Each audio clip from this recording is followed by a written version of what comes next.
Tamil world radio, Tamil உலக வானொலி செய்திகள்.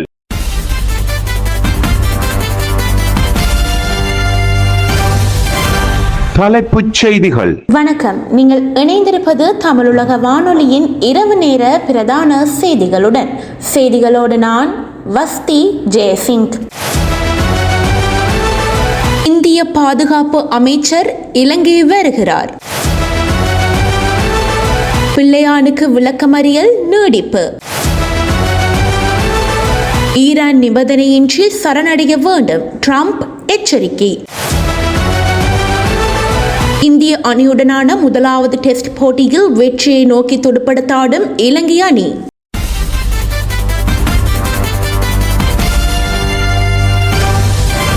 உள்நாட்டு செய்திகள். இந்திய பாதுகாப்பு அமைச்சர் ராஜ்நாத் சிங் உத்தியோகபூர்வ விஜயம் மேற்கொண்டு இலங்கை வரவுள்ளார். இந்த விஜயம் செப்டம்பர் மாதத்தின் முதல் வாரத்தில் இடம்பெறவுள்ளது. இந்திய பாதுகாப்பு அமைச்சரின் இலங்கை விஜயம் தொடர்பாக கொழும்பில் உள்ள இந்திய உயர்ஸ்தானிகருக்கும் பாதுகாப்பு அமைச்சுக்கும் இடையில் கலந்துரையாடல் இடம்பெற்றுள்ளது. இந்த விஜயத்தின் போது இந்திய பாதுகாப்பு அமைச்சர் ராஜ்நாத் சிங் ஜனாதிபதி அனுரகுமார திசாநாயக்க மற்றும் அரசாங்கத்தின் உயர்மட்ட பிரதிநிதிகளோடு பேச்சுவார்த்தைகள் நடத்த உள்ளதாக தெரிவிக்கப்படுகிறது. மேலும் இரு நாடுகளுக்கும் இடையிலான கூட்டு நடவடிக்கைகள், பயிற்சி திட்டங்கள், பிராந்திய பாதுகாப்பு பிரச்சனைகள் குறித்து இதன் போது அவதானம் செலுத்தப்பட உள்ளது. கிழக்கு மாகாணத்தில் இடம்பெற்றதாக கூறப்படும் 5 கொலை சம்பவங்கள் மற்றும் வலிந்து காணாமல் ஆக்கப்பட்ட சம்பவங்கள் தொடர்பாக பிள்ளையான் எனப்படும் சிவநேசத்துறை சந்திரகாந்தனை தொடர்ந்தும் விளக்கமறியலில் வைக்குமாறு மட்டக்களப்பு நீதவான் நீதிமன்றம் உத்தரவிட்டுள்ளது. அதன்படி எதிர்வரும் செப்டம்பர் மாதம் 1ஆம் தேதி வரை சிவநேசத்துறை சந்திரகாந்தனை விளக்கமறியலில் வைக்குமாறு நீதவான் உத்தரவிட்டுள்ளார். 5 கொலை சம்பவங்கள் தொடர்பான வழக்கு மட்டக்களப்பு நீதவான் நீதிமன்றத்தில் இன்று காணொலி தொழில்நுட்பம் ஊடாக விசாரணைக்கு எடுத்துக் கொள்ளப்பட்ட போதே இந்த உத்தரவு பிறப்பிக்கப்பட்டது.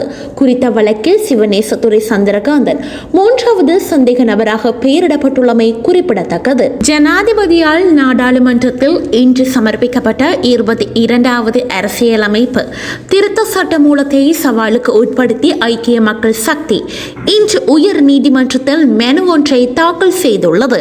22வது அரசியலமைப்பு திருத்த சட்ட மூலத்தில் உள்ளடங்கியுள்ள அரசியலமைப்பு தன்மை மற்றும் அதில் காணப்படுகின்ற சிக்கல்கள் குறித்து நீதிமன்றத்தின் அபிப்பிராயத்தை பெற்றுக்கொள்வதற்காகவே உயர் நீதிமன்றத்தை நாடியுள்ளதாக ஐக்கிய மக்கள் சக்தி தெரிவித்துள்ளது. அரசியலமைப்பில் மேற்கொள்ளப்படும் எந்த ஒரு திருத்தமும் நாட்டின் ஜனநாயக கட்டமைப்பு, அதிகார பகிர்வு மற்றும் மக்களின் உரிமைகள் ஆகியவற்றில் ஏற்படுத்தக்கூடிய தாக்கங்கள் குறித்து ஆழமாக பரிசீலிக்கப்பட வேண்டும் எனவும் ஐக்கிய மக்கள் சக்தி சுட்டிக்காட்டியுள்ளது.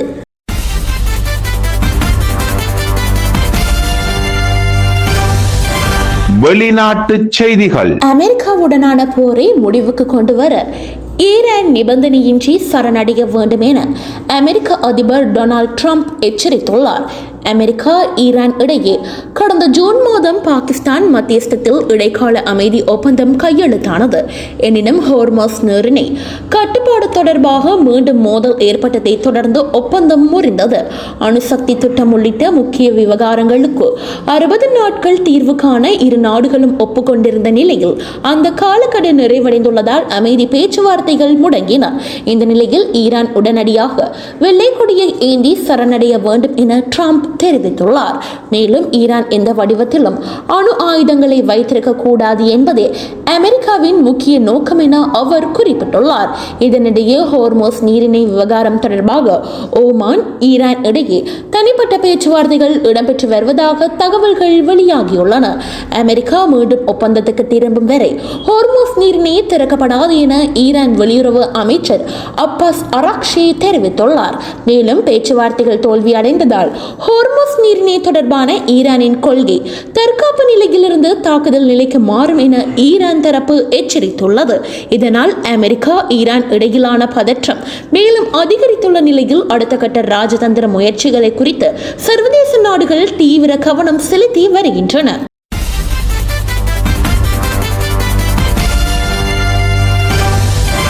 விளையாட்டுச் செய்தி. இலங்கை மற்றும் இந்திய அணிகளுக்கு இடையிலான முதலாவது டெஸ்ட் போட்டி காலி சர்வதேச கிரிக்கெட் மைதானத்தில் நடைபெற்று வருகிறது.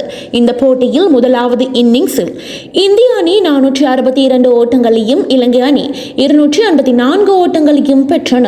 178 ஓட்டங்கள் முன்னிலையோடு இரண்டாவது இன்னிங்ஸை தொடர்ந்து இந்திய அணி 4ஆம் நாள் ஆட்டத்தில் 193 ஓட்டங்களுக்கு சகல விக்கெட்டுகளையும் இழந்தது. இதன்படி முதல் இன்னிங்ஸ் முன்னிலையோடு இந்திய அணி 371 ஓட்டங்களால் முன்னிலை பெற்றது. இதனை அடுத்து இலங்கை அணிக்கு 372 ஓட்டங்கள் வெற்றி இலக்காக நிர்ணயிக்கப்பட்டது. 372 என்ற வெற்றி இலக்கை நோக்கி துடுப்படுத்தாடி வரும் இலங்கை அணி தற்போது வரை 59 ஓவர்களில் 4 விக்கெட்டுகளை இழந்து 284 ஓட்டங்களை பெற்றுள்ளது. இத்துடன் தமிழுலக வானொலியின் இரவு நேர பிரதான செய்திகள் யாவும் நிறைவடைகின்றன.